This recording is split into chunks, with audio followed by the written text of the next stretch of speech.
So on this video, I was meant to be talking about my great trip to Louee and how I had a great time riding, and I sort of did, but prior to the ride, I actually fell over in the car park, slipped on some mud, and done my best Matrix impersonation.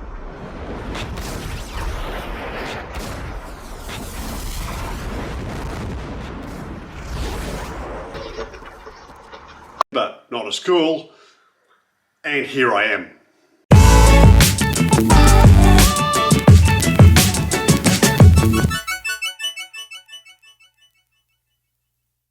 Hi everyone, welcome to Roads of Oz. My name is Matt, and as you saw on the intro, instead of actually bringing you trail bike riding video, it's just another talking head one.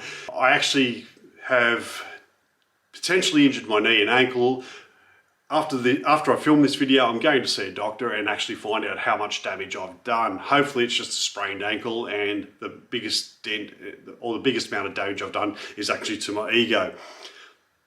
Now, I'll do a quick rundown on it. I went up to Louee on the Friday. It was raining that heavy. I didn't even bother getting the trail bike out the ride, but I did leave it at the complex overnight because they got a secure lockup. And I thought Saturday morning I'll get the bike out, I'll go riding. So come Saturday morning, it was still a bit wet, and as you can see, driving through the entrance, there was water everywhere.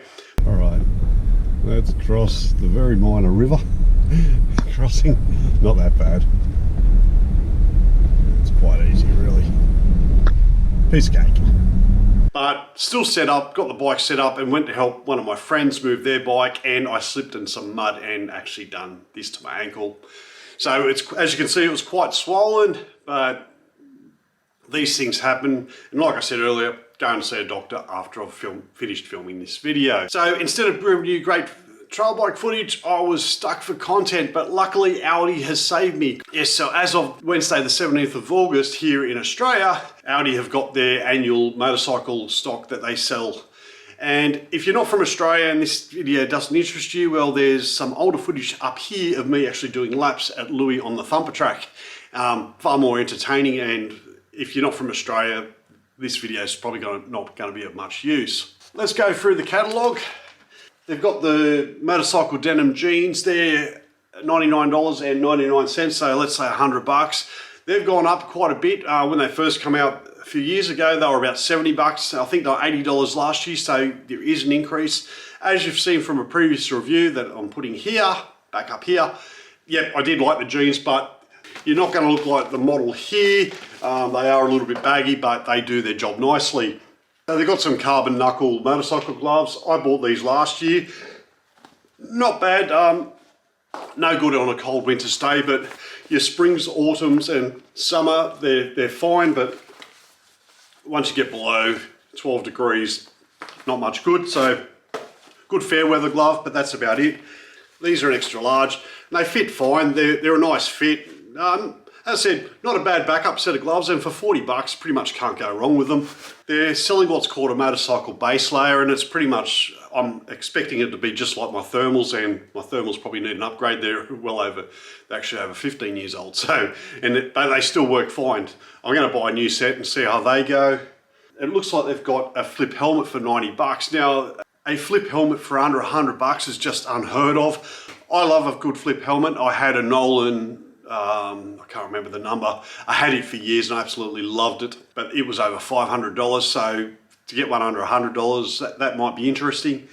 On one of my very, very early videos, done a bit of a review and a setup of one of these headsets, and they're selling them again. Back when I bought this, it was $50. It's now up to $70. And as far as Bluetooth headsets go, it's not too bad. It is, it's cheap, and also if you're not sure whether you want one, it's better to spend $70 than over $300 and find out you don't like them after all. What I will say is the headphones on the older ones, once you got over 80 kilometers an hour, it got very hard to hear them, but definitely, I definitely give it a shot. I had that served me really well. So I'll give it to Aldi.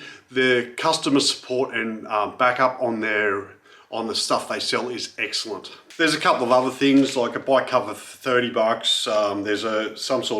There's a brake lever lock, which, you know, could be interesting if you leave your bike out on the street all the time.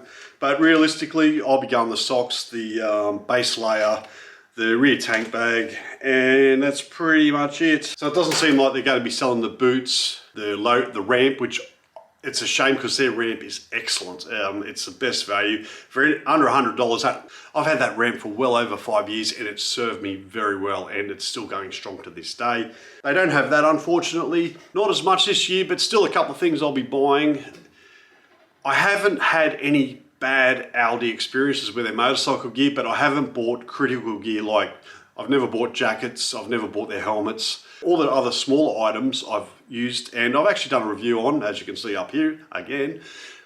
It's been fine, so go check them out. As I said, if you're getting into bikes or you just need a cheap backup set, a gloves, backup helmet, and definitely the socks, definitely worth going and buying. When Aldi first started releasing motorcycle gear, they had 2 pages of it and it went really quick.